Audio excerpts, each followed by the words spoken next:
Hello everybody, welcome to a new video on Jabs and Jiggers, and today we are talking about the upcoming boxing fight. We got David Benavidez versus Zurdo Ramirez on Saturday. I'm going to talk about what Benavidez has to do and what Zurdo Ramirez has to do to actually win this fight. And yeah, I am using David Benavidez right now for, if I'm going to use anyone, may as well be the person who's actually fighting. So yeah, I might get a bit distracted, to be honest. But let's first talk about David Benavidez and like who he has actually fought. Realistically, the best person David Benavidez has actually fought is this man right here, Caleb Plant. And that fight started off in Caleb Plant's favour in the first couple rounds, but Benavidez slowly got into his rhythm and dominated the rest of the fight. And yeah, this was at super middleweight, so can you really look at how good he really looks? Do you know what I mean? Like, can you necessarily say that, oh yeah, Benavidez beat someone like Caleb Plant?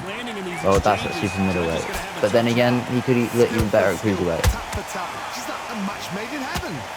As well, in his most recent fight, he fought Anthony Yard, and he looked very, very good in that fight. I was someone going into this fight.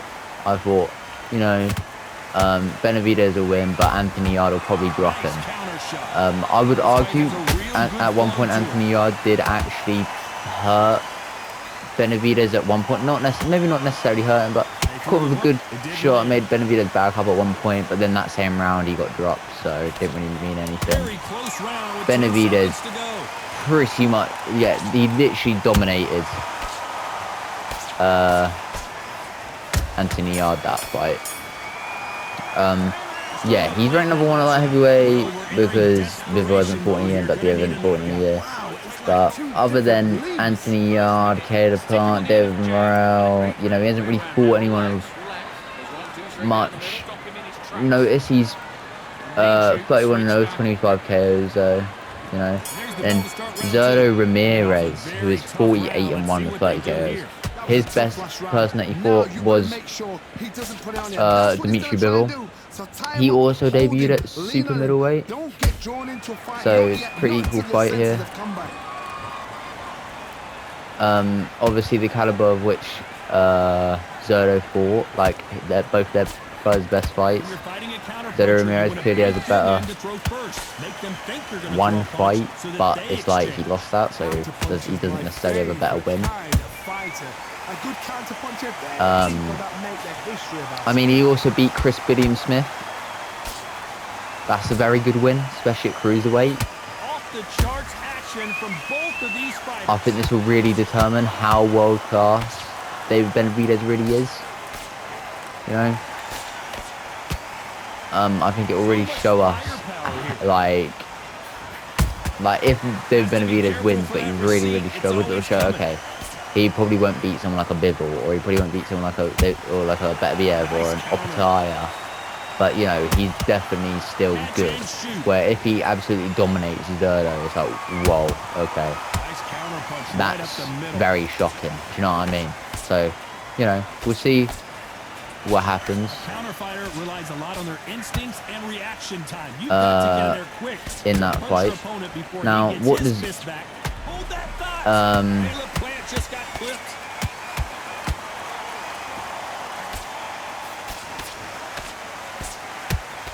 sorry, hold on, guys. What does David Benavidez necessarily have to do in this fight?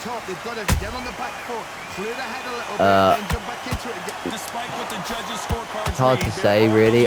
He has to use his speed. I think he's faster than Zurdo Ramirez, and he really has to stop Zurdo Ramirez from using those angles. He has to really back up and corner Zurdo, because Zurdo, he has way better footwork than Benavidez. Love him or hate him, but he does. Like that's how Benavidez wins this. He keeps him in a corner, or keeps him in the ropes, and doesn't let him pivot round. Because as soon as you get Zurdo going into his rhythm, doing stuff like that, it's going to be a tricky night for David. You know, it's not going to be an easy fight like a lot of people are saying. Zurdo Ramirez is the real deal.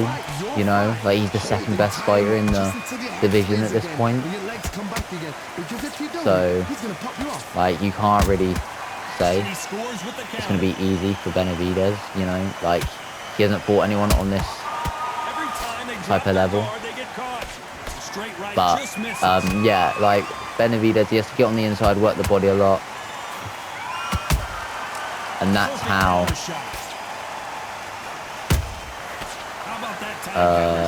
he'll slow Zurdo Ramirez's feet down, and then he can go for a nice, good uppercut or a left hook, anything like that.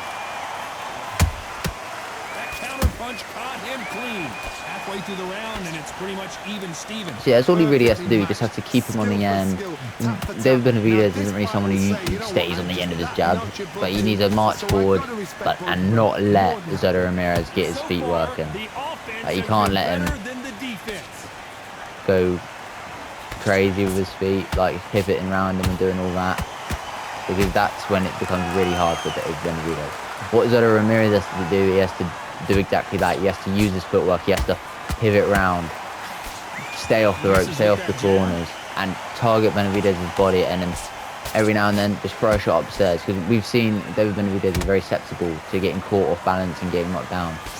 We saw that in the David Morrell fight. We saw that in a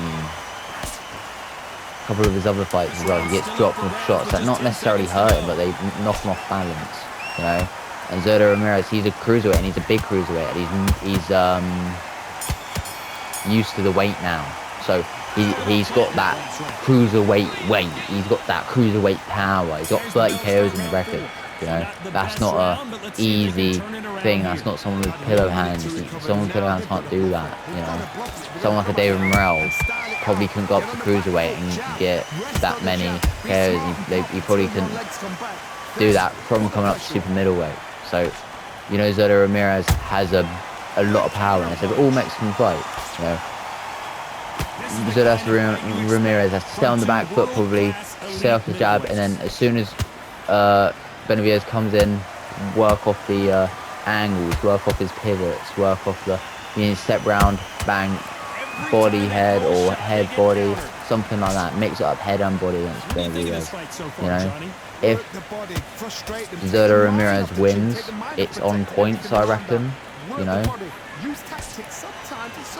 and he drops Benavidez once or twice, maybe.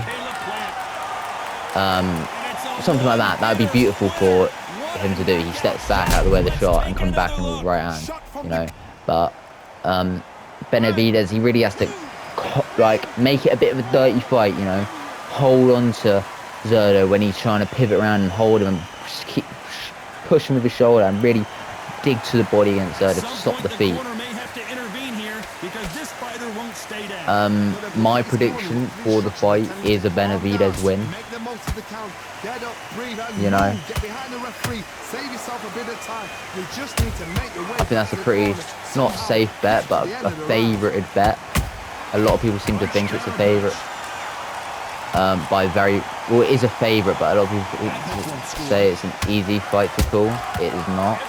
Zurdo Ramirez is very, very good, very underrated, only losing to Dimitri Bivol, and Dimitri Bivol is an amazing fighter.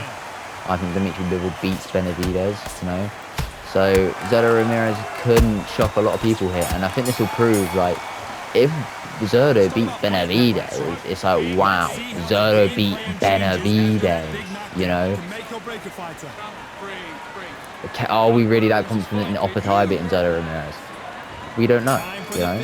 So I think this fight will really tell a lot about the cruiserweight division. You know, if Benavidez goes in there and absolutely obliterates Zurdo, that really kind of shows like how shit cruiserweight is as well. Because it is probably one of the weakest divisions in boxing. Yeah, it's getting a bit stronger with people like Vidal Riley coming up and Benavidez joining the division. But, like, you know, a British champion being ranked like 11th in the world, that isn't good. You know, even heavyweight has British champions ranked at like 93 in the world. You know, that's where most British champions are ranked. Yeah, that British champion is Vidal Riley, but still, you know, in Vidal Riley's next fight, he fought for the European. He didn't even have a defense of his British title, you know. So it's like that really shows how many people are actually even good enough to be a world-class cruiserweight. How many world-class cruiserweights do we have? You know, we have Zurdo, Ramirez, Opataya, Chris Smith, Madu Jack, Benavidez now, Vidal Riley, and that's it. You know, well, world-class, people that like, super welterweight. You know, we got people like Virgil Ortiz Jr., Jerome Boots Ennis, Fundora, Sergey Boachuk, Errol Spence returning, Tim Zhu. You know, we got so many more fighters there. Even things like heavyweight. You know, we got people like fucking hell, Fabio Wardley, Usyk, AJ, Fury, Daniel Dubois, Moses Itama, Derek Chisora, Gideon White. You know, these are world-class heavyweights as much as people don't want to admit it. So, you know, cruiserweight isn't that strong of a division. So if Benavidez goes up there and wants to lose Zurdo, it's like, wow, you know, he's showing levels here. If he wants to lose Zurdo, I reckon he beats Opataya, you know. But as it stands right now, I don't think someone like Benavidez can beat Opataya or Bivol or Diaz, anyone like that. But I do have him beating Zurdo Ramirez, you know.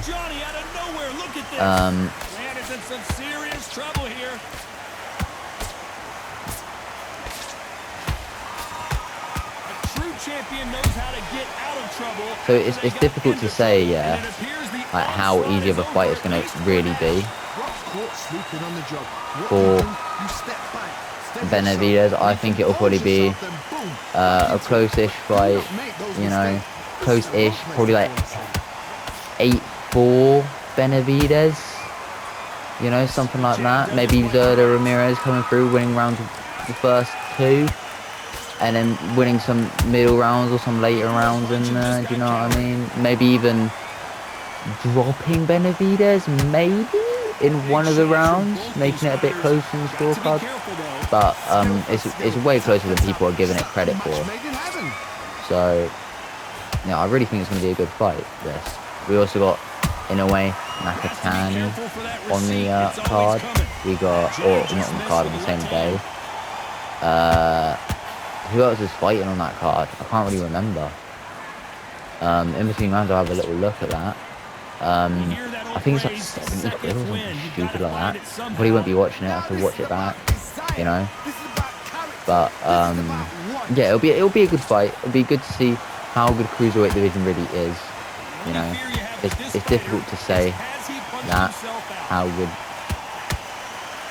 the division is, and it's difficult to say where both men are at in their career because they haven't got that definitive win yet.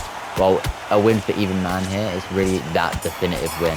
It's really that, wow, this guy's pound for pound worthy, you know, because Benavidez is in the pound for pound list, but I don't think he really deserves it at this point. You know what I mean? Yeah, so looking back on the event, this is for the WBO World Cruiserweight. You got Oscar Duarte fighting, he'll win that, probably. You got a lot of Mexicans fighting, you know, but yeah, this is really the main fight. Benavidez will probably win it 8-4, maybe getting dropped 1 round. Yeah, I'm pretty confident in that prediction. I don't think he stops Zurdo. I don't think honestly, he probably drops. I think he drops Zurdo as well. I think both men will probably get dropped here. I reckon Benavidez will get dropped first, though. That might be crazy to say. I reckon, yeah, Benavidez will either get dropped very, very early on, off balance, or drops in like the 8th, and then Benavidez will drop Zurdo in like the 10th or the 11th. You know, where his feet just aren't under him anymore. Has a significant speed advantage. You can tell who it is. I've never seen a fighter so fast. Whoa, Johnny, out of nowhere. Look at the... Plant is down. Yeah, I'm taking something from that. Is a massive So, knockdown. Let's take. let's go to the next one. That's my prediction for Caleb Plant. Zurdo, Ramirez, and David Benavidez. See you in the next one. Peace.